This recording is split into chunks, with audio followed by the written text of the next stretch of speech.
It's the wall. Oh, God.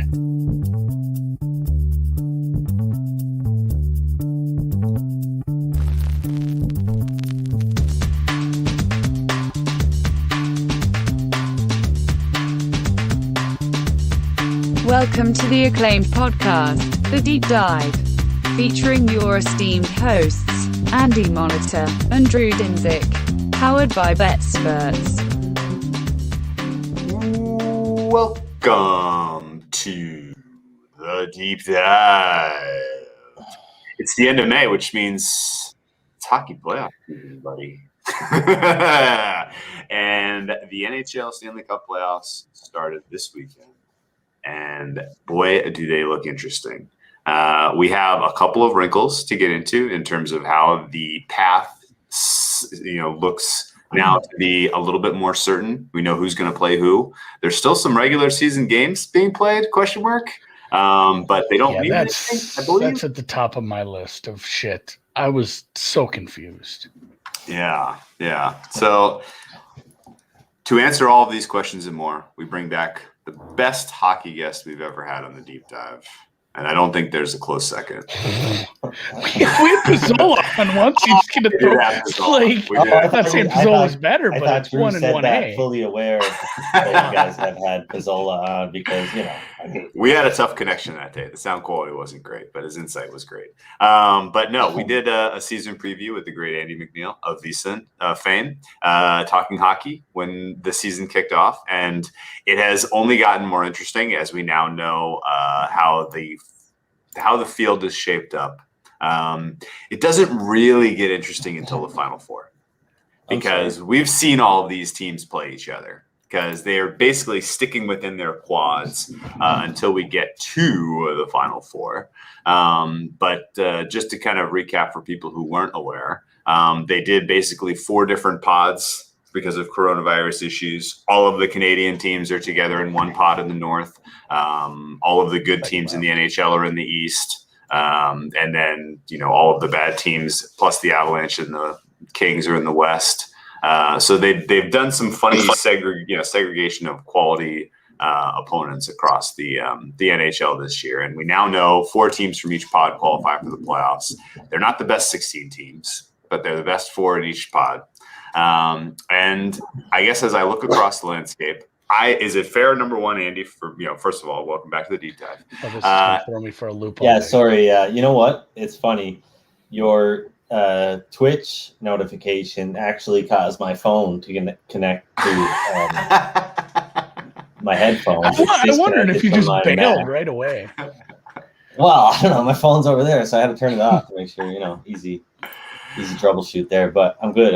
We're good. All good. So I guess as we stand back, is it fair, the way I've characterized some of this, the Eastern Conference really seems to be pretty top heavy. You've got 4 legit contenders. The Canadian division is an also-ran, probably. Whoever comes out of there likely gets eliminated by the Eastern finalist. And then in the West, you have your top 2 teams for the Stanley Cup in the Avs and the Golden Knights going up against some pretty inferior opponents. I mean, I guess, how would you sit back and kind of characterize the way the 4 divisions played out and the way that they're now seated heading into the Final Four?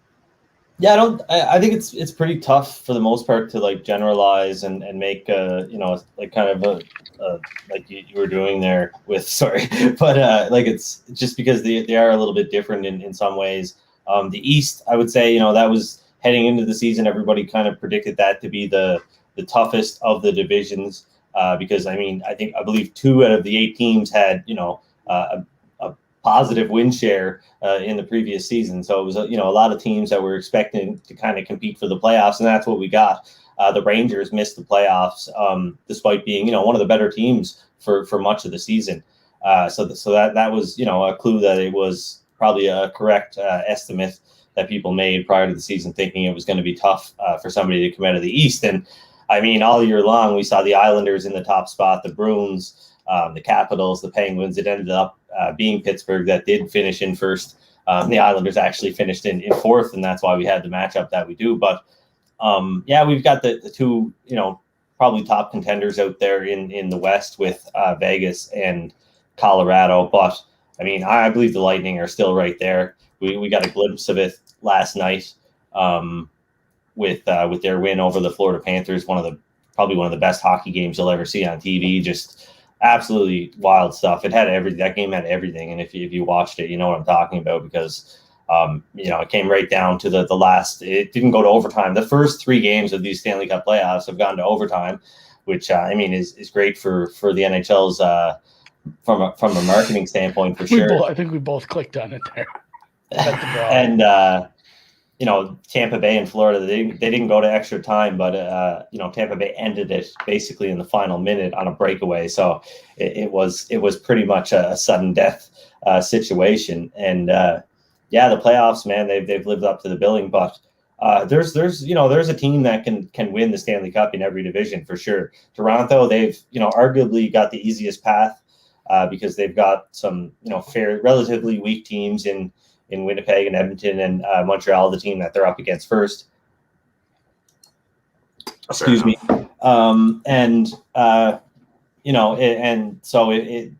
They're a big favorite, and they would likely be a big favorite, or they will be a big favorite in the second round, which is why you see. I saw a prop the other day. It was, I believe it was, the team to win to come out of and represent Canada in the Final Four. And it had odds, and Toronto was listed at -125, roughly 55%.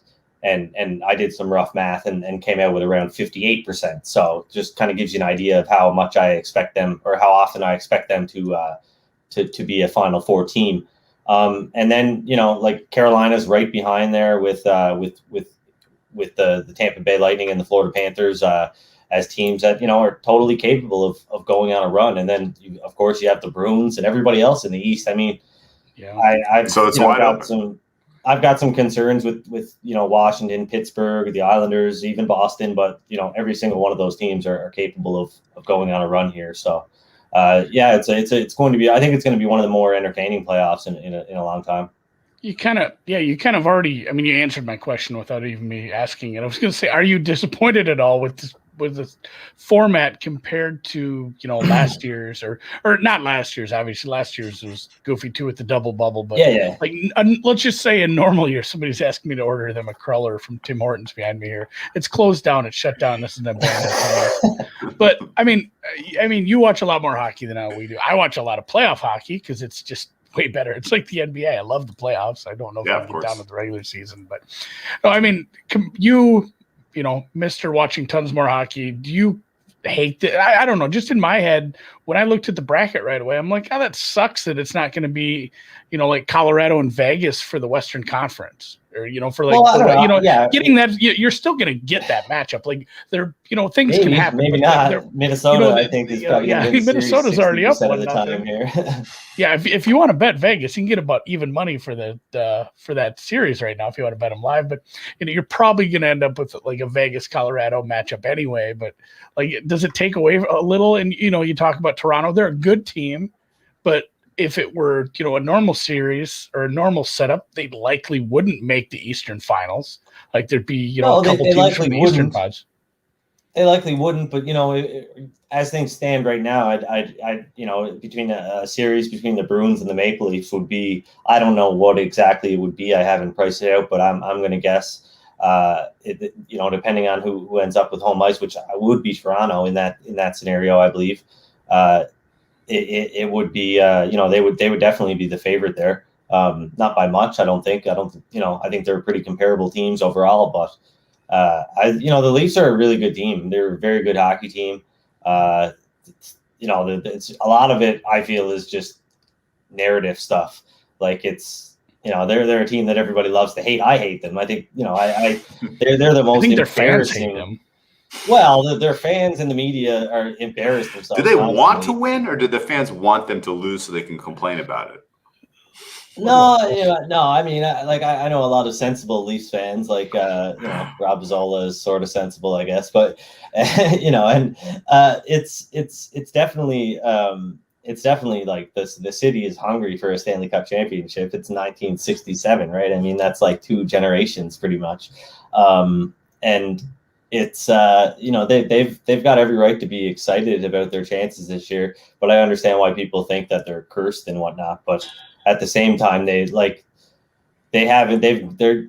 team, that organization has gone through the same growing pains that other organizations have. I'm a Boston Bruins fan, and they were up 3-0 against the Flyers in 2010 and lost that series. The Flyers won 4 straight games. The next year they come back, they win a cup. I mean, it's not like it's every single organization goes through that. So I think the narrative just kind of like taken on a life of its own.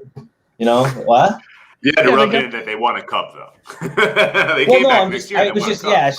was an example. It was just an example of my own fandom, my own experience of being like watching a team, have things happen to a team where it's like, oh, what could possibly, how could they ever possibly overcome this stuff?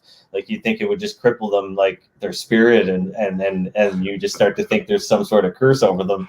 But like, it's obviously that's not real. That's and the Leafs being who they are, one of the richest franchises and the most popular franchise in Canada, it's taken on a life of its own. And, of course, and like, it's probably a good thing that there's going to be no fans in the stands for these games, because the second things, didn't go right for them, especially when playing in the Bell Center in Montreal, it would be, chaos and just an environment that no player would want to be in. So then things could unravel rather quickly. So I don't know, like Toronto's just way more skilled than Montreal. There's going to be probably it's probably going to be pretty even in terms of shots, but the Leafs are going to take more dangerous chances. And even if they took the same shots, the shot off a Maple Leafs player's stick is likely to go in the net a lot more often than the shot off a Canadiens player's stick.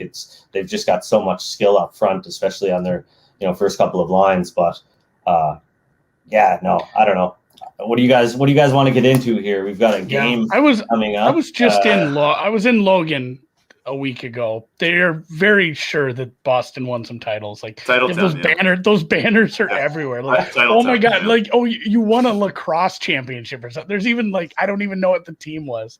Like, yeah, that's I'm a Minnesota fan. I don't need that shit in my life. We have like the 87 Twins and like the 2006 Lynx. I guess the Twins have one too, but Boston has won some championships. I didn't realize it'd been so long for the Leafs. I kind of want to cheer for them now. I still won't. I don't think I will anyway, just because it's been funny to make fun of the Canadians every time they don't win the cup again, and then get in an argument with Twitter about it. But no, I did have one quick question about. Hey, they're guaranteed to have a team in the Final Four this year. In the Final Four, they're getting one in the Final Four. It's going to happen, and that is my question about the. That's Final a bold Four, prediction, Andy. Yeah. So all right. So the 4 pods. The winners of the first 2 series play each other in the pods, but so the pod winners get reseeded, correct? So the Final Four could be. You're not guaranteed. Like if Vegas comes out of the Final Four, they're not guaranteed to play this other pod. It's depending on who wins those. That's full reseeding once we get past the divisional. Yeah, that's what I've been led on to believe, and I'm pretty sure I've been so confused several times this season. So like. That's why I didn't even bother going out and trying to, price Stanley Cup odds before the playoffs, because I had built a pretty good futures portfolio over the course of the season where I was like, I don't know, like it's just, usually not really something that you're going to dive into too much prior to the playoffs anyways, because those prices usually aren't very good. But yeah, no, it's apparently, that's what's going to happen. And we've got some really, like, obviously, like a whole other world of possibilities as far as, you could have a Boston Montreal Stanley Cup final, which would be rivalry heaven for a lot of people, but not very likely to happen. But still, the chance is there. Yeah. Okay, so let's take a big step back, and I got a couple macro questions for you. Okay. This was a shortened season. It was a compressed schedule. And you had a lot of these teams having played each other more than you would in a normal season. Okay. Does that make it inherently closer in these series? Like, is some of the reason that you're seeing these overtime games, 1-goal games, like, bet the puck line at any price type of results here? What is this, because the nature of the schedule and who these teams have played and the familiarity between the teams? Is it? I mean, because we came up with a couple of good theories, I thought, in our last NHL pod, where it was like, is this going to brew like some really hot rivalries? Is bad blood going to come out? Well, if you watched the Tampa Bay and the Florida game last night, then yeah, like it did for sure. I think it definitely plays into everything here. I think it's one of the reasons why I thought the series prices were, fairly sharp this year, I guess. I don't know. I only found 2 bets that I liked, really, that were kind of obvious bets. Like, there was a couple of others that, yeah, if you found an off-market price here or there, but like across the board, the only 2 bets that I liked were Boston early opened up at -130, closed around -155, I believe. Obviously, that doesn't look great in hindsight, but good price, in the grand scheme of things, I guess. And the Minnesota Wild that are around 2-1, I think, are pretty much across the board, which obviously is looking pretty good in hindsight. But yeah, the matchups for me played a lot into how I priced these matchups here, and or the season series, played a lot into how I price things. And I think, we're going to find out how much it matters. This is going to be a good measuring stick, as far as, like, we've never had as much matchup data from a single season, and now we're getting to see them play out in a series, I guess. But as far as, like, take the puck line at any price, or and I know that was kind of just a tongue-in-cheek comment, but at any price. Gotta remember, it's only 4 games, right? Like, it's great and everything, but I don't know if we'll see overtime. So one of my buddies, Matt, the Kings are going to win by like 6 tonight now, and we're going to laugh. Yeah, well, I hope so, because I've got a little bet on those guys tonight. But they, I know there's been some years where we haven't had very many overtime. Like, we've only had maybe 6 overtimes in an entire playoff season, and other years where we've had like 20. So it varies. I mean, I don't think it's going to keep up the pace that we've seen. That's for sure. Are there any other weird matchups? The Wild, again, I'm pissed. I wish I'd have asked you about this, because I almost bet on the Wild. I'm just like, I feel like every time I just have like an app that I have not figured out how to kill notifications on, and it just updates me every time a Minnesota team does anything.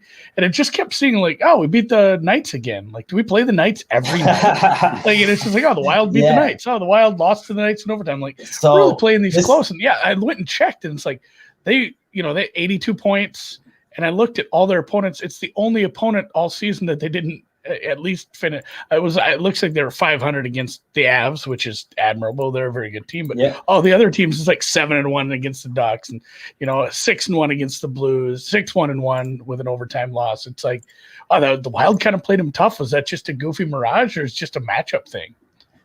Well, I mean, so that one is kind of funny to me and kind of near and dear to my heart. Let's just say, no, I'm kidding. But I started off the season with a big perceived edge in this season series. I just had the Knights so much more, or so much further above the Wild, and there was I thought a lot of value in betting the Knights. And if I recall correctly, I won the first 2 games back to back, pretty much like maybe a day in between, because a lot of games did take place like that. And then they kind of went their separate ways for a week, and a week later met up in Minnesota, and I was back on the Knights again and lost both of those games. And I think that's how it started to play out. And then after that, the prices kept coming down, because the Wild were, they were playing good. The Knights were playing good, but, and then there was there's 4 games previous where the Wild played them really tough, and, they were all close, and yada, yada, yada. And but I still felt it was the adjustments that were made in the market were too big. So I was on the Knights, again and again.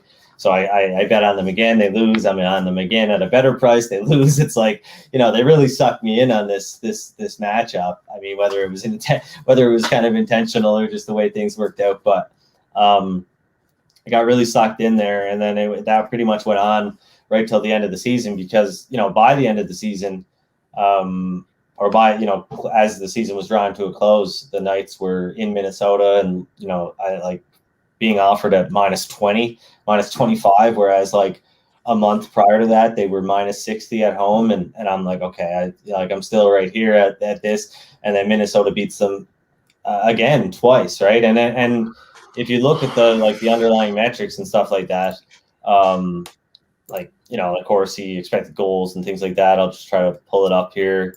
Yeah, I mean, while you're pulling that up too, I feel like somebody, I don't know if it was someone in the realm of like Dom or somebody like that. Somebody was like mad on Twitter that the Wild were winning games at all.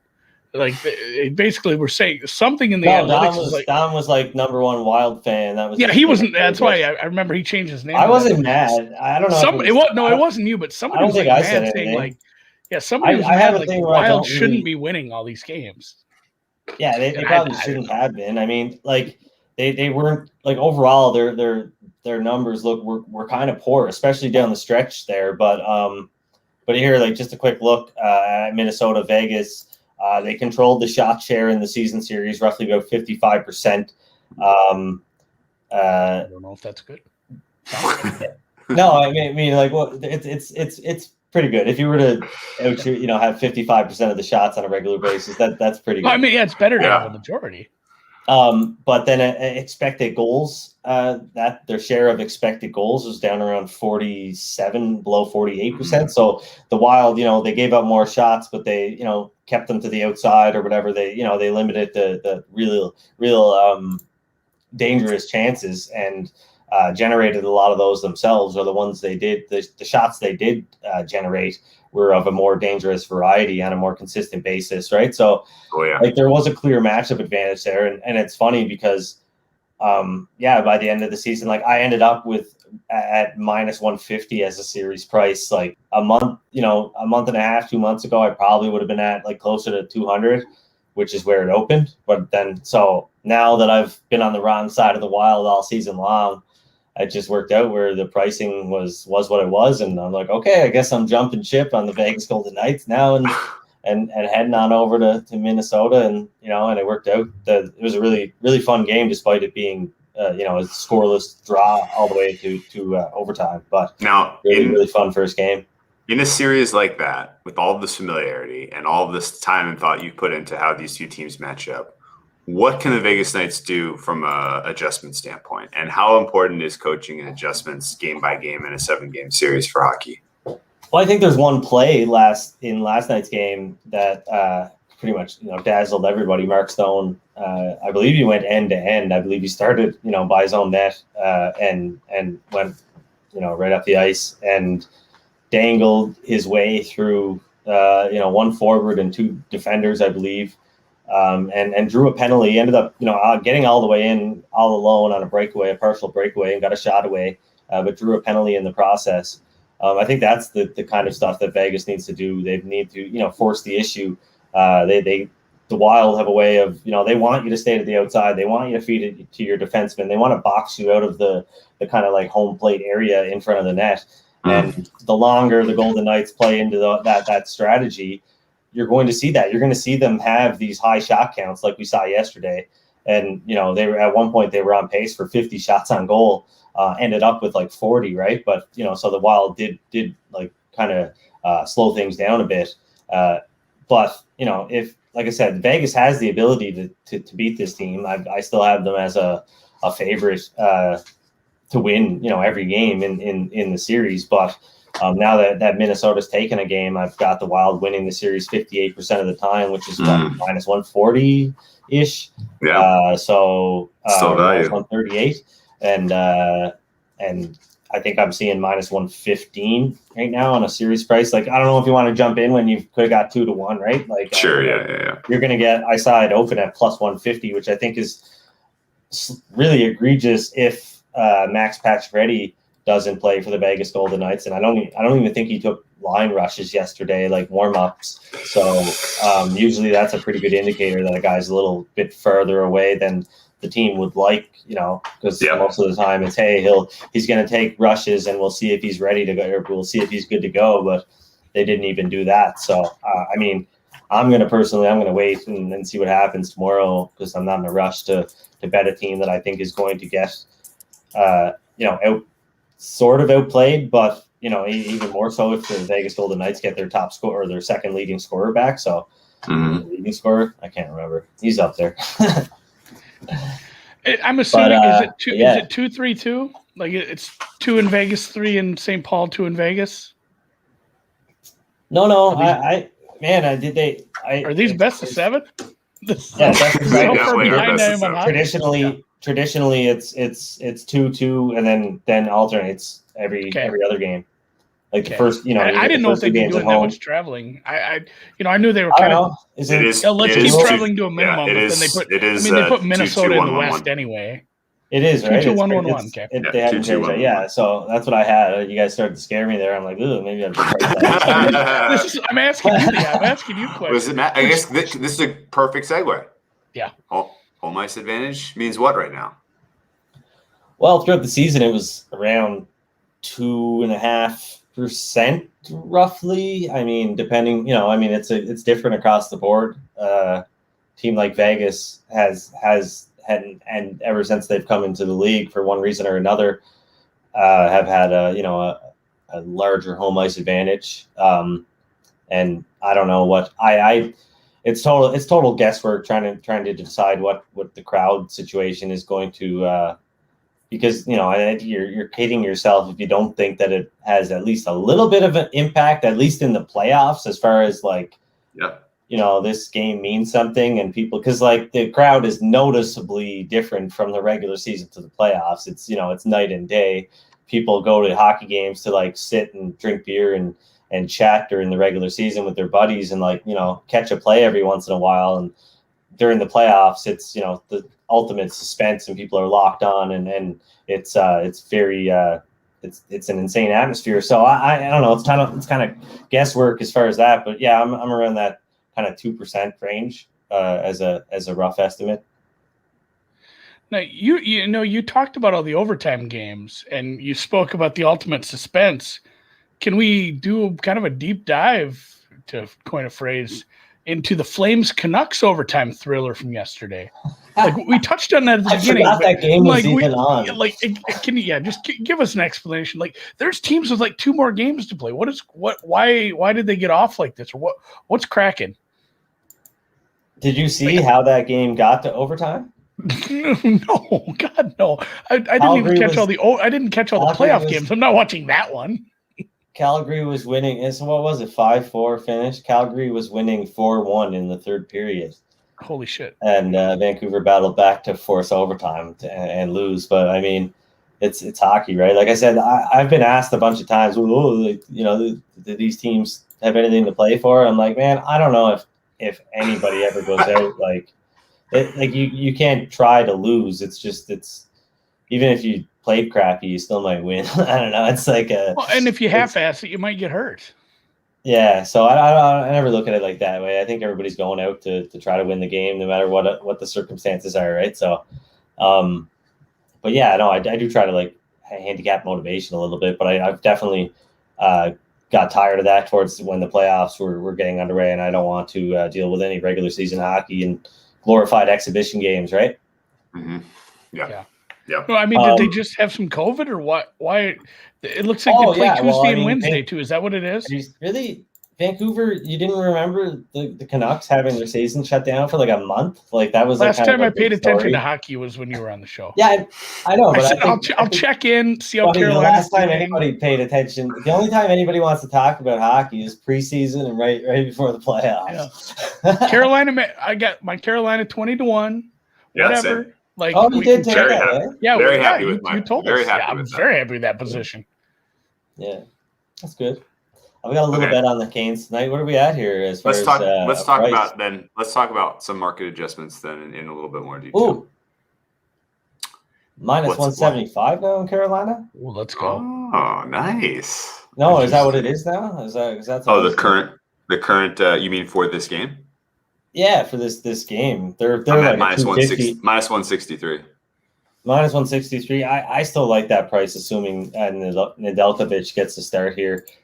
But it's a smaller bet. I mean, definitely want to see what Carolina is going to bring tonight versus the Preds. They didn't look very good against them in the final 2 games of the regular season, despite owning the matchup for the earlier part of the regular season. But I've got Carolina winning it the series 73% of the time.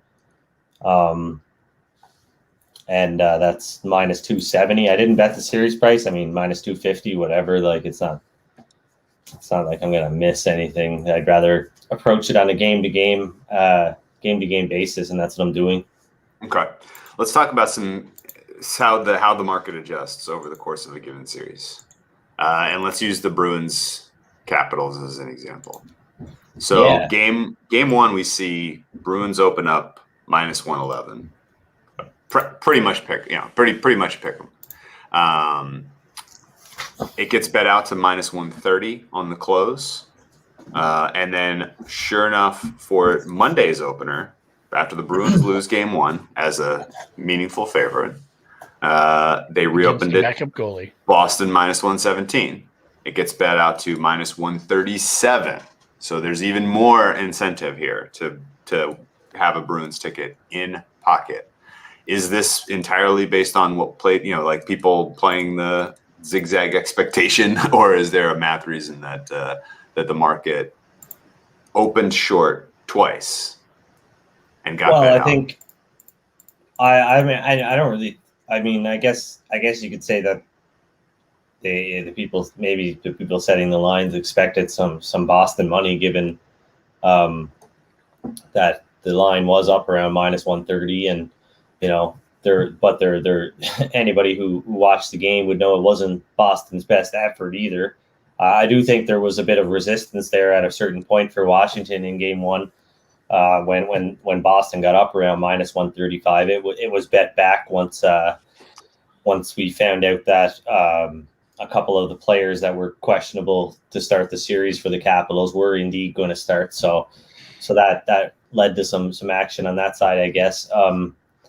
I was on the Bruins, pretty big in a full play, a full size play in game 1. Obviously, I've got the series price, and then Craig Anderson is starting this game, and he's 40 years old. Vitek Vanacek, the goaltender that they started the series with, pulled a groin in the second period, I believe, or maybe late first period.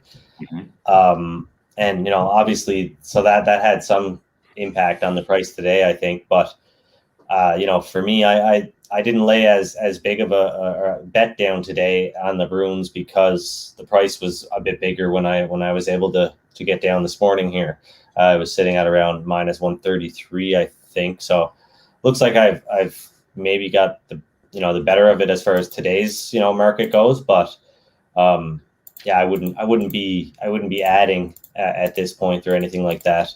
Looking for Boston, looks like minus 145 actually, but then you've got some bigger books that have it down around minus 130, and at that point I think it's worth a small bet. But no, I think there's reasons, there's tangible reasons for the adjustment here. As far as this, like the updated series price, I've got it at Washington 52%, and I think that's pretty close to what is out there right now. Yeah, Washington's minus 118. Yeah, so remove the VIG and you're left with that. And so I mean it's a bounce back game tonight for Boston. Like, I think you should expect, if you look at the kind of the cumulative play of the teams, mm-hmm. As far as expected goals and shot attempts go, I think Boston really found themselves as the game went on, and I think you'll expect to see that team tonight going forward, the team that we saw in the second and third period and in overtime. Every goal that was scored in that game was a pretty fluky one. You take that out of it and you just look at the play as a whole. I think the Bruins played a pretty good game. I think you can expect more out of their top line tonight. Like, they were pretty sloppy, and that's not something that happens on a regular basis. So, probably a one-off, at least for a couple of games here while they, figure it out. So Washington, it's to think that the Capitals can ride Craig Anderson to a series win here that's some lofty expectations, but I guess stranger things have happened in the sport. So I'm hoping they can do it. But, overall here, my expectations during the playoffs are pretty low as far as making money versus the regular season. Like, I'd be pretty upset if I had a poor showing in the regular season throughout, 4 to 6 months. I'd be pretty down on myself if I didn't make, at least a bit of a profit. And not to say that that's not my expectation in the playoffs, but just like we've been talking about, everybody has so much information. There's so much focus on these games. The prices are opening almost immediately after the one game ends and the discovery starts, pretty quickly. And sometimes that's not there when game day rolls around and the prices are shaped, pretty good. So I try not to. I don't want to lift up my expectations a whole lot as far as like beating sides and stuff like that during the playoffs, because it's going to be tough. And if you do make a great bet and it wins handedly or something, that bet's going to be a lot harder to make the next time around. It's, I'm sure it's the same thing in the NBA with if you get a great number on the point spread in one game and they win and cover, easily, it's going to be a lot tougher to get that number or a number that resembles it the next time out, right? So it's like that for me. You touched on that in our I think we talked a little playoffs even in our preseason preview. And we asked you the difference or something, and we kind of mentioned that. And throw away this series. It's a terrible series to actually talk about this with because of the injury to the netminder, and it does change things. But for the most part, especially a guy like you could tell us what the price is going to be on the next game, like pretty closely, because it's a series, and like, or maybe especially if they're not flipping home ice, if it's the same, if it's the same arena, the same two teams, like, well, the price is going to be what the price is. It's the same two teams. Nothing wild has happened. This one we had a weird, a fluky injury or whatever. That's the hardest part. The game. Everybody wants to talk about hockey during the playoffs, and admittedly, and I hope nobody at VSiN or anywhere else is hearing this, it's my least favorite time to like discuss stuff like this, because it's everything's over analyzing everything. It's just the worst. It's everything that I hate about, like sports talk is like the playoffs, because it's like, all the games matter so much. And for me, it's just another game to bet on. And yeah, I like it as a fan, but it's just like, there's just more pressure and it's built up more, and every single win and every single loss is scrutinized so much. And it's like, man, like, I don't know. It's foolish to a point. Like, and you'll see it. One series here is going to totally change the perception of a team. There's going to be an upset in the first round. Who knows? Maybe it'll be the Nashville Predators that take out the Hurricanes or something like that. Hey. Whoa, I know. I'm just saying. Whoa. I know. I'm just saying. It happens, whatever, 27% of the time, right? It could happen. So we need some. I was about to just say we need some more goalie injuries, because it actually kind of made it a little interesting. It's funny, like, of all the hockey, I've watched some, but I was actually watching that game, and it just seemed like it was like a lazy move where he just didn't slide to try to stop that goal. Oh my god! Then it just felt like he was just like, are you just faking an injury because you were lazy on that play? Okay, and then they pulled him out. I'm like, well, he's really selling it now, I guess. Kelly Rudy, a former goaltender with the LA Kings and several other teams back in the 80s and 90s. He's an analyst for Sportsnet now and has been for years as far as a hockey analyst in Canada here. And he went on just this scorched earth rant about how professional athletes shouldn't pull muscles and you've got to be a better pro than that. And he totally just like torched him. And I don't know, like, I didn't think I agreed with him, but then I get like, I don't even want to, like, I don't think I agree with him, but it was still pretty entertaining. Like, there was no sympathy there from some people. It was like, how could you pull a muscle like that? So there's no truth to the rumor that you bet the Bruins tonight because they need it more. That is that a question? Is somebody asked I've also heard, and separately, I've heard they want it more. They want it more, yeah. I just bet on them because I'm a fan, man. Yeah, you want it more. Hey, Is it must win or can't lose? Yeah, like there's a difference. It's a very good question. little bit. Realistically, though, is there some element at all to the way you handicap hockey where you're not using your full season's worth of data? You're using some smaller sample that's kind of reflects the current state of the team? Because clearly some goalkeepers peak at different times, and that does really change things, right? Yeah, for sure. Well, goaltenders are kind of like I don't know. It's hard. Like it's like almost like a little separate. It's like a little separate thing on the side of everything else. Like I guess I could explain it. Like I handicap the teams. I rate the teams just based like their play, and I assume every goaltender is just a guy in the net. You know what I mean? And it's kind of And then independent of the goalkeeper, you're handicapping what the strengths of the team are in terms of creating offense. Yeah, there's a lot more, and I'll be totally honest. Goaltending is the most arbitrary part of what I do because, like you said, guys get hot at different times and whatnot, and it's a tough position to make, to judge what actually leads to the success in the position because, like, I've tried to even follow and follow the work of some former goaltenders or goalie coaches or people just to get a better understanding and honestly a lot of I think most of what they're talking about is total bullshit too. Like it's like I don't think that it's easy to describe or even how do you quantify what's good and what's bad if you don't know what's good and what's bad and you're only basing things off of the results based on, he makes a save or he doesn't make a save. And really like, I think when you see a guy, it's a very tough position to analyze, right? I mean, unless you wanted to have a team of people digging through video and then what? I mean, I don't know. There's a little bit of a hot hand fallacy. But when you see a guy standing on his head, he's probably going to continue to play with a little confidence. He's going to net mine with a little confidence. I don't know if there's any way to quantify that, but I think it's goaltenders. I mean, the way I would describe it, I guess, and the way a good friend who is a former goaltender, but more importantly is a data scientist. So he's actually, smart.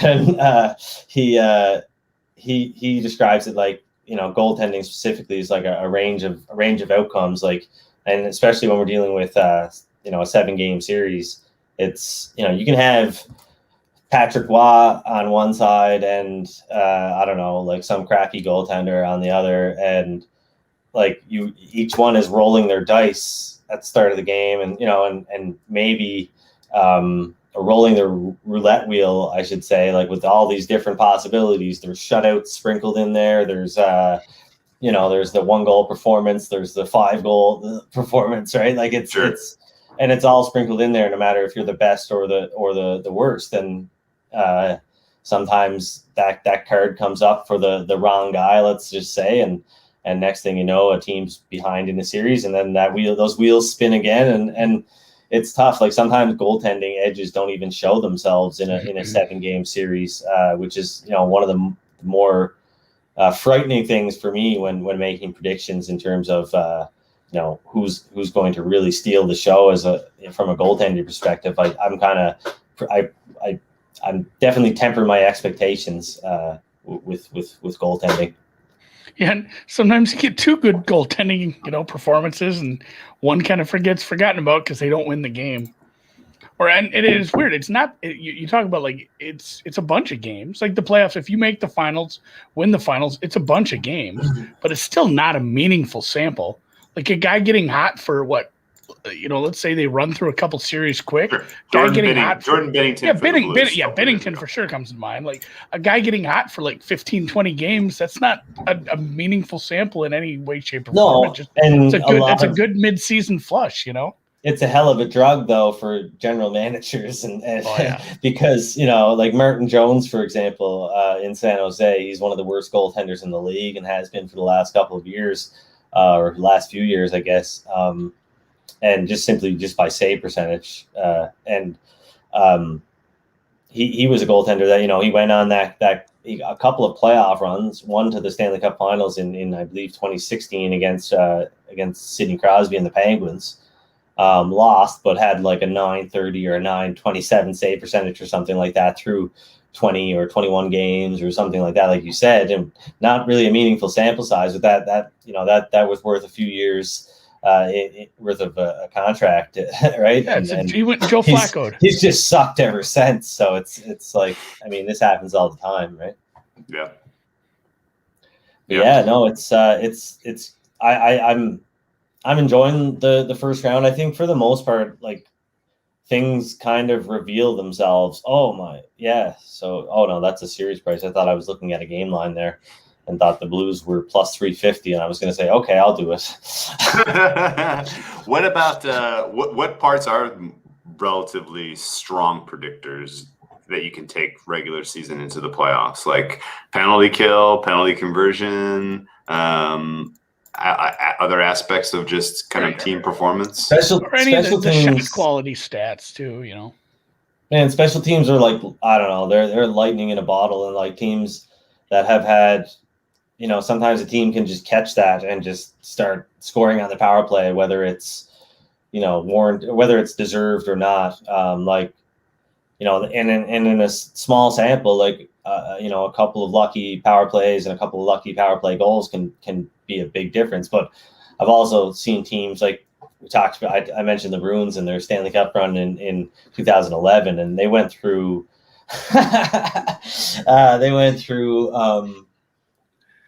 I forget how many rounds and how many games, but it was a, you know, a pretty significant stretch of games where they didn't have a power play goal.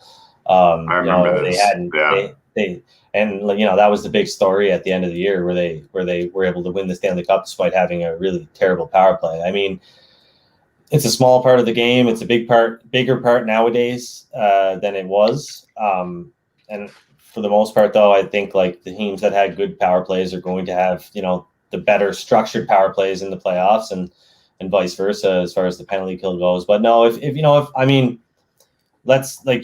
talk about the Hurricanes. Like, they're a team that were, you know, they were top 10 as special teams, top 10 on the power play, top 10 penalty kill, pretty much anywhere you look at it, whether you're looking at like kind of the expected numbers or the actual results, they were just as good. So everything kind of backed it up. And then at 5-on-5, which is, you know, pretty much accounts for about 50 minutes of an average hockey game or so.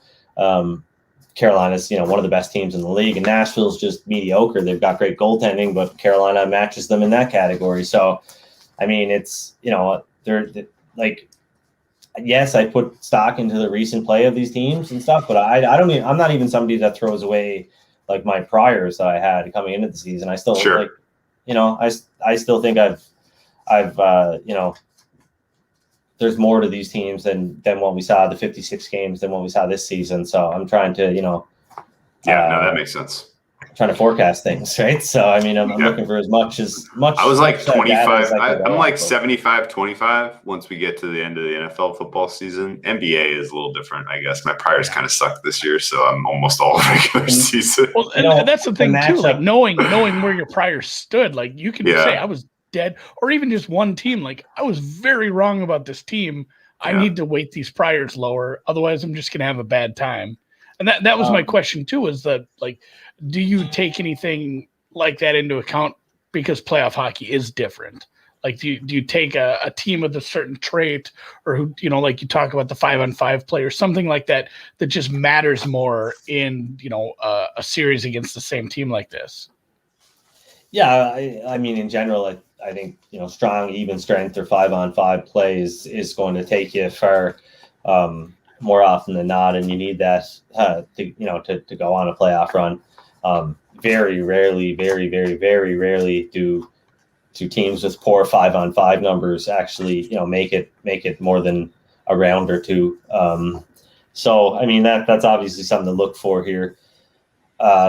You know, but just kind of going back to the like Drew said with the 75-25 thing, the deal with the matchups this year, that kind of cut into things for me too, and has kind of changed things. How I was doing things in the past isn't really how I'm doing things this year, and it probably won't be how I do things next year either, right? So depending on what they do as far as the regular season structure, if they keep any of this going forward, hopefully not. But yeah, no, it's I mean, I think the playoffs, the one thing that people can do, and unfortunately, it's not something you can do if you're invested in a bunch of other sports like basketball and whatever else is on right now to occupy your time. But if all you're doing is watching playoff hockey, well, you better, you should try to draw as much insight from it as possible, because I do think there is that a little bit of the hot hand at play here. I mean, kind of like we should expect to see, pretty comparable performances over the course of a series. Makes sense. Especially if the matchup data is there to support it. I think, and if you're seeing that translate on the ice, like with your own two eyes, and then you're looking at the game data after the fact, and everything's matching up, and it's like, okay, this team is really outplaying this other team, and they do this and this better than them, and I expected them to do this and this. Like you should be building confidence, I think, throughout a series. But if the prices are building upwards as well, then you might be pricing yourself out no matter what, right? So it's tough, man. That's a huge part of the balance, no doubt. I would tell people to enjoy the playoff hockey. Look for the opportunities to make good bets. But it's also like it's a race to good numbers and stuff like that I'm not even able to win half the time. So it's like I find the playoffs to be super frustrating in that respect. Right? So yeah, and that's where I was wondering, maybe some more. Obviously you're betting pre-game numbers, you're betting overnights, you're betting probably multiple places sometimes. And, maybe somebody who's a little more rec better, like, would there be some opportunities live betting this instead? The limits aren't there, but, for sure. And it's funny, too. I keep bringing up the one hockey game that I watched a bunch of. And it's like when they put the backup goalie in, and I'm like, I should live bet the Bruins. And then my wife, and then supper was ready. Like, I had to go eat, and I didn't live bet the Bruins. And I remember later, I'm like, shit, I should have done that. And then I looked. Oh, thanks for cooking. I might have been a couple of minutes late because I was lazy and I was on the couch at that point. But I did get up and look, and by the time I got to the computer, it was like they were like minus 155, and they went into the game. So I was like, no, not really. They weren't looking great at the time. But it's sorry. totally forgot what I was going to say. Was thinking about something else. Live betting. Yes. Now I remember. The thing that's big in hockey, and that plays a pretty big role in how things kind of play out over the course of the game, is score effects. Like if one of these teams gets out early here tonight to a multi-goal lead, let's say a 2-0 lead or a 3-1 lead, there's a big incentive to sit on it, and I think that's even more so in the playoffs because the games mean more. There's more at stake, and that opens things up for their opponents. And so when teams sit on leads, they tend to not take as many chances offensively. They tend to maybe give up possession a little more than they should, and they tend to kind of fall back into their zone and whatnot, and allow the team to kind of come at them a bit. And obviously the other team is going to kind of abandon their defensive structure and just go all out trying to create offense. So that's something you'll see, and I think you can expect a lot of these teams not to quit. I mean, if you're down 2-0 in the first period, why are you even playing if you don't think you can tie it? So I mean, just like kind of empirically, like not modeling this or anything, there are definitely some worthwhile darts to throw if you've got a pretty good handle on these teams. You know what they're capable of. How fast they can turn the tide in games. Like a team like Carolina, if they were to go down by a couple of goals to the Preds 2-0 puck line, you might get an even better price than you should, just because of the fact that the perceived goaltending edge that Nashville has with UC Saros. And in the same token, I guess, from the perspective of live betting totals, I think there's a little bit of an edge there possibly if there are these big early multi-goal leads, because like I said, teams are going to sit back and they're not going to create a little bit or they're not going to try to create offense, but they may get really glorious offensive opportunities simply because the other team has abandoned their defensive structure and is going all out and going too deep into the offensive zone and, leaving themselves open for odd man rushes and 2-on-1s and things of that nature. A lot of the time, like you'll see a team that is up, and even though it might look like the ice is tilted in the other team's favor and they're, wow, they're lucky to hold on to that lead. But next thing you know, they go up by another goal. 10 minutes later, it's like, wow, they're really lucky to be still up 3-0 here. They're getting the shit kicked out of them. Like they're just holding on for dear life. And then bang, they're up 4-0, right? Like it happens like that a lot of the time because teams, like I said, do really just, they leave themselves open. So it's tough. It's a case-by-case basis. That's why I say, like, you really want to have a good handle on the teams to kind of know, are they going to fold? Are they capable of, some teams are capable of ramping it up on offense while also, cleaning things up on the defensive side of the ice and not leaving themselves open to these opportunities. Like Carolina is a team that I believe is capable of that. So if they were to go down by a couple of goals, I would definitely look to maybe jump in, lunch money bet at some. I'm speaking from the perspective of somebody that's just looking to have a little bit of fun. Definitely, like you're going to get a great price, and it's you're going to see a team that's not going to quit. They're going to continue to force the issue, right? So my major takeaway from that is no lead is safe against the mighty Carolina Hurricanes. No, I mean there's a lot of teams that are capable of erasing deficits in a matter of minutes, and we saw it all season long. It was one of the I hadn't had a chance to really research it, but I think it was kind of almost a phenomena this year of teams blowing two and three goal leads late, and not always losing, but forcing overtime and stuff like that. So I mean it's been a weird year like that, and I think we'll see a lot of that in the playoffs too, with even more incentive to continue to play and continue to try to score. Okay, let me ask you a parallel to NBA question. A lot of times in an NBA series, after a game or two has been played, one of the most common narratives of the smart basketball folks is like, oh yeah, that guy who's been a starter for this team and a rotation guy and closing five all season, yeah, you can't play him in this series. And it's like, and you hear it a couple times and you're like, wait, that guy's one of their most important players. What do you mean you can't play him in this series? And it's like, well, you see the other team, like they got this one wrinkle that's unstoppable, and as long as that guy's on the floor, he's fucked. Is there anything like that in hockey? Because honestly, it's great. Like guys like Houston Rockets, they used to have like one big in Clint Capella, and it was like, oh well, in this series you can't play Capella in this series. Like you can't play Clint Capella? Like what? And then you're like, oh, you watch like one game, you're like, oh yeah, no, they can't play that guy. Like are there certain like small things that come up that way in hockey in terms of just how a team wants to do things, and it just goes so horribly wrong that it's just like, oh well, they can't put that line back out there. Not in the third period.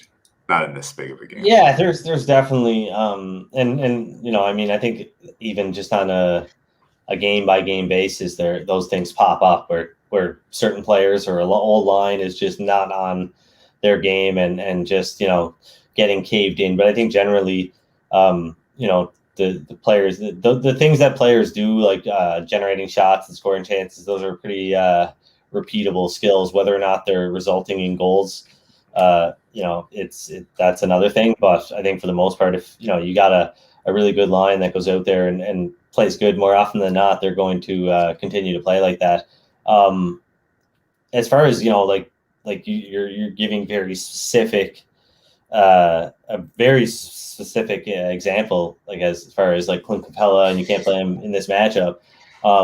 It's hockey, man. It's like I don't think I'm not there yet because of the lack of data, I guess, and whatnot, and just how fast and fluid the game is. But it's just like to isolate things like that and to look at like, oh, okay, this player in this situation against these players. I mean, I wouldn't even be sure if what I was looking at was BS or not, because like it's so raw and so I don't know, subjective, I guess. It doesn't capture enough. Whereas basketball, I mean, you can actually probably look at like, I don't know for sure because I spend like zero time thinking about basketball and how to think about the sport. But I imagine you can look at stuff like how a player defends against a certain shot or against a certain, or a certain style of offense or whatever, right? So hockey, I mean, it's more discrete. You can say, yeah, these teams. Like we don't even have as much data as we should when it comes to like how does this player defend against players or rush attempts and things like that, right? Like it's not as it's not boiled down to quite fine details like that yet. Sounds like you need to start your own hockey data analytics company. You have a lot of ideas. I don't need to do anything. I've got. Yeah, I mean, it sounds like a lot of work. I don't want to give people the impression that I'm like some giant hockey nerd. Well, you failed. I know. Well, no, I'm a hockey nerd, but I'm not like I'm not. You contain multitudes. We understand. Yeah, I'm not like analytics Andy or anything like that. I you just gave yourself a nickname. Yeah, I've had plenty. It's fine. I'll forget that one too. I've had, I think there's a lot that can be added in right now. I think where we're at and where the market's at, I think there's a lot of room to observe things and work that into how you approach betting on hockey. And that's still what I'm trying to do. Yeah, I'm going to send you in a DM every time I live bet a game now. And I'm going to have you give it like a grade. I missed a question. Donkey bet, awful F. I don't know. Yeah, they have Fs in Canada. I can get the Bruins at Are you serious? 223. You said like 48-52 on the split. Yeah, I mean, well, it's very off market. You should bet that. Yeah, you don't ask me that stuff. Just the only thing you should be asking is like, are they going to cancel this? But yeah, like, am I going to lose this out? I think if it's a lot of places, at least now, I think a lot of places cancel errors and stuff before they are. That's palpable. They used to free roll you. They free roll and just let you think that you were going to win a great bet, and then when you lost, they would take your money, or if you won, they wouldn't pay you. That's the nut low. Draw no bet when a team is down. That's a soccer bet, buddy. Do they have that in hockey?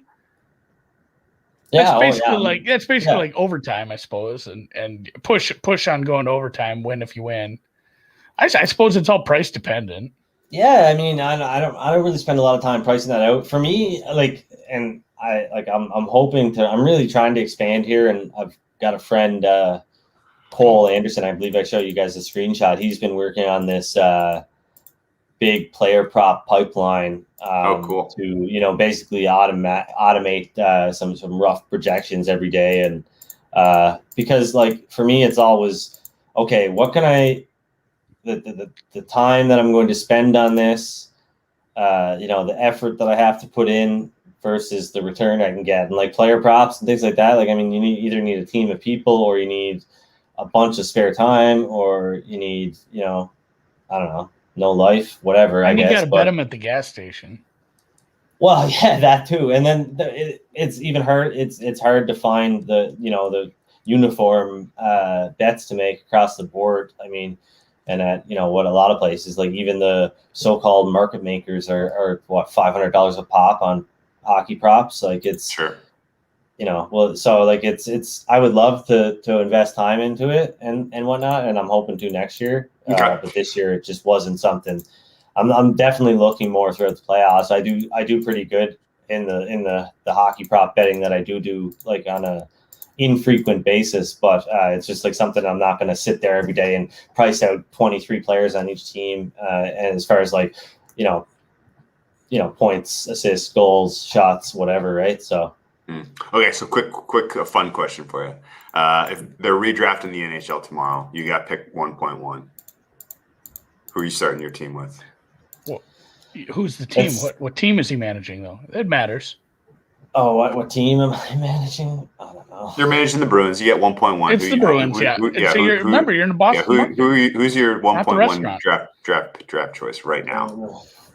the Civil War general behind me there, Captain Connor McDavid. Connor. Okay. Okay. I mean, he's your guy. I 10 years ago, or not even 10 years ago, 5 years ago, I would have picked Crosby, no problem, and my heart still wants to pick Crosby. But I mean, his age obviously is a factor. I can't go with Sid, who is no longer a kid, because I'm 33 years old and I feel like shit. So I imagine he feels at least kind of like shit playing professional hockey. Is Connor McDavid the kind of player that can transcend a playoffs and take a 2-seeded Oilers and break the hearts of the Toronto Maple Leafs fans? I mean, if there is a player that can, I guess it's him. I don't like hockey's always going to be a team sport. I mean, it's always like, and that's like cliche and everything. It's always going to require a total team effort. Like, I mean, you're never going to be it's going to be really tough. Like Gretzky left Edmonton all those years ago and never won another Stanley Cup, despite, moving around from LA to New York, or to St. Louis to New York. He won 4 when he was with, the Oilers with Mark Messier and Yuri Curry and Glenn Anderson. And like, there's this, a great team there with great goaltending. And, it's as great as Gretzky was, he never stopped being great. But I mean, I think that's a pretty good example of just, how hard it is to go on a run and win the Stanley Cup. You need more than just more than just one player for sure. But yeah, McDavid, if for nothing else, just to sell tickets, because he's amazing to watch, and he does incredible things every single time he's on the ice. There's something that there's always a possibility that he does something incredible, and I think he's probably the only player in the game right now that has that type of effect on the game. Gretzky got cursed by Janet Jones too, so let's not forget about that. That's fair. Who are you drafting? I like the Connor McDavid selection. That would have been my guess as who the 1.1 was. Why are you making a face? What? Who's your guy? Oh no, who's your guy, Andy? The Janet Jones comment. I thought that was funny. Yeah, the Janet Jones thing got thrown in there out of the blue, but Cal Clutterbuck probably. What? I mean, just Mikko Koivu. He's a glue guy. Alternate captain right now too, and I think he's also up in his playoff series. My guy was Ray Bourque, and Ray Bourque. He was the man. Yeah. Okay. How about same question, but you had unlimited budget? Who are you going after for head coach? Head coach? Oh. Who's got the best strategy, best mind of the game right now?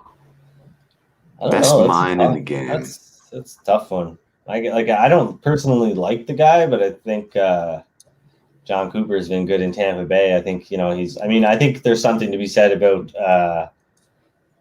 And when I say I don't like the guy, I just think he's kind of cheesy and lame. I don't really like his personality. I think he's kind of like just a square. But Barry Trotz, obviously. I think something definitely has to be said about a guy's ability to go into a superstar team and still make it work and have them, get all on the same page and do the things, the little things, the for the team things that a lot of superstar players don't necessarily want to do.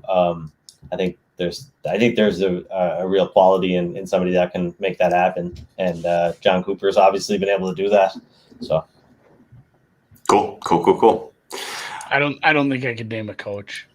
Like, so I'm not even getting involved in this. Herb Brooks. Herb Brooks. Again. You guys know Miracle, right? Of course. From Minnesota, that's our movie. I know. It's half ours, half Boston's. Been watching Mighty Ducks with my kid lately, the new Disney Mighty Ducks, which is actually filmed. I think it's in Minnesota, right? Real quick story. I missed my ride home from the airport. Had to wait for my wife to come get me, and I got pissed off and just started mashing the Uber app. And I said, whatever. I just want to go to a bar. I said, take me to the B-Dubs. He drove me around to the airport, and I tried to go to the B-Dubs in the airport, which didn't work because I didn't have a ticket to go through security. So I just said, take me to the next closest one on the app. Guy drove me to the Mall of America, which is where they filmed parts of the Mighty Ducks. I'm like, fuck, I'm not going in here either. It was a mess of a day, but yeah, that's the rollerblading scene. Mighty Ducks are the bad guys now. Did you know that? They're like, what? I will not. What a terrible decision. The Mighty Blow it Ducks up. have, they're basically like the Boston Red Sox. They went from like the lovable losers to the superpower that's won 10 straight state championships. And Gordon Bombay's on the outs. They don't think he represents the best of the Ducks organization anymore. It's a whole thing. I mean, it doesn't even hold a candle to the original movies at all. But my kid enjoys it, so whatever. What the last fun question for you? I'll watch that. All-time best throwback jersey. All-time best. I mean, the Whalers is pretty iconic. Yeah. The Hartford Whalers. The Green Whalers. I like Brass that. Bonanza. Play the Brass Bonanza, Andy. Is Is that on your sound effect board? I don't have that. Whalers. What's this one? Whalers and the North Stars. I mean, you got to represent. That's a that's a pretty good one. second, I think. Like those new Minnesota the Wild reverse retro jerseys with the North Star. And I am sorry for hollering there. I think I just yelled. I am not a fan of this. Hey, we took your team, and now we're gonna take your team colors too. Like I'm not a big fan of that. But Minnesota was the North Stars, so I actually do like that makes sense because the North Stars went to Dallas, and whatever. So yeah, I like that. They were if I win enough money on this series here, I'll buy a Wild jersey with a Kaprizov on the back because man, that guy's amazing. Patrick hit it right as I was saying. Nordiques, the old Nordiques ones are solid. With the red end with the slanty. So on the baby blues. So, the Avalanche, they took the Nordiques and moved them to Denver and made them the Avalanche. Their reverse retro is a Nordiques sweater with Avalanche like burgundy and white colors, and I think I know people like it, but I just hate it because it's like you stole my team with it. Yeah, the French community in Boulder. I was never a big fan of the Nordiques logo. Don't have the same. I mean, maybe it's because I hated the Montreal Canadiens. It's because you're Canadian. You hate the French Canadians. Can't say that in 2021 now. It's 20 years ago, it was fine cool to say that, but now Don Cherry and stuff, right? Like, I mean, that's what he did, and that's what's all wrong with us now because we all listen to Don Cherry, and he was like, "Don't like the French people; they're pussies and all that." It's like that was his attitude, right? No, I'm serious though. Like, that was the straw that broke his back. That's what got him canceled. Were brainwashed into not liking European hockey players or French Canadians, and it was like. That was the attitude when I was a kid, right? And it was like the Montreal Canadiens, they're divers, they're whiners, there was that sentiment, right? And so like you can't be saying that in 2021. Yeah, we almost got you canceled there from you're trying to cancel me. It's not good. I'm not saying I'm not saying I think that. I'm saying that's we're past that now, right? I don't have nothing against French Canada. We've embraced our about to talk about how much I like the Montreal Expos logo, and didn't really like, the Nordiques. If we're talking about former Quebec sports teams, I'm an Expos guy. That's what I was trying to say. Got it. I got you. The Montreal Expos with the trying to bring me down this xenophobic road here. And well, thanks for all your time. I know how busy you are. I really appreciate this. Love these kind of process oriented discussions. But it would be cool to let you go without putting you on the spot, and as things sit today, to give us your most likely to lift the trophy. I mean, it's the Colorado Avalanche if we're talking about most likely. And considering I path, considering matchups. Yeah, I mean they're going to move on to the. They're going to move on to the second round, roughly 85% of the time or whatever, and assuming the Wild do what they got to do to take out the Golden Knights, I think that's obviously a more favorable match. It's weird because the Avalanche actually have played the Wild pretty tough this season. I think there's a bigger matchup advantage there than there was for the Golden Knights, which there wasn't really much of a matchup advantage. So I think you're going to get the Avalanche and Wild likely as things stand right now, and that's another pretty good matchup. I think overall, the Leafs have the easiest road to the Final Four. given that they're going to be whatever, close to minus 300, minus 250 in both series.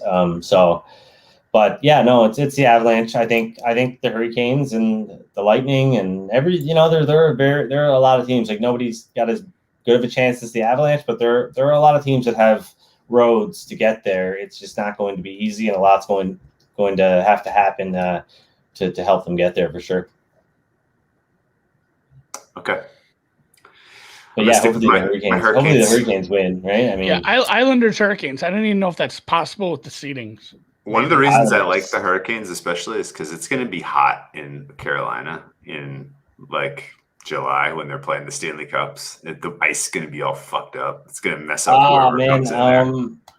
I thought the ice was really bad in Washington the other night, actually. I mean, I thought players were falling down, blowing tires left, right, and center. I mean, I know, like, the bubble last year was a controlled environment in the two separate places in Toronto and Edmonton. And I'm not saying they didn't have ice problems from time to time, but at least that's one ice surface that they're working on. They're constantly trying to get it right. And here you're going to have a lot of travel, a lot of different climates and whatnot. And there's probably going to be situations with playing so late into the summer where they don't usually play. I mean, I would imagine that might become a factor in some of these places like Florida and whatnot. So I'm not too worried about Florida being here too much longer. Well, Tampa is in Florida. Tampa. Yeah, man. Tampa Bay's got that swag. Tampa Bay has some swag right now, man. I just played in final. Anyone watching live? I just played Carolina minus 2.5. Oh, what did you get on that? Plus 313. Ooh. I would play that down to plus 305. That's where. That's your fare. I just want one blowout here. I will be live betting hockey tonight for sure.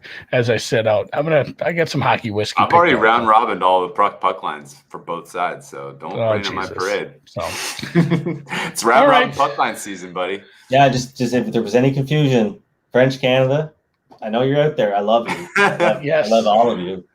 Love Montreal. I'll be back someday. We're huge in French Canada, by the way. Yeah. They love us there. All right. Well, thanks again, man. Best of luck. Enjoy the rest of the hockey playoffs, and keep up all the great work you're doing across all the media landscape. Where can people track you down? At Digital Gambler on Twitter and VSiN, obviously. But fantastic. All right, man. Yeah. Best of luck. Merci. Yes, and again, French Canada. Nous to moi. I don't know how to say we love you. Something like that. We'll get there. Awesome hockey season, and we'll have to give you shit if Carolina loses at all, because that's the only future. That's the only future I'm sitting on. It's the only future. What are they at? Before we go here, what are they at? They're at like 6.5, 7. Team futures. Yeah, we got them at 20. Like we have equity. Yeah, come on. I gave you what you asked for. Yes. Yeah, we got a good number. We can't get. All right. I'm seeing 9-1 at Chris. I might reinvest. All right, good job, guys. All right, good job. We'll let it ride. All right, good luck, best of luck.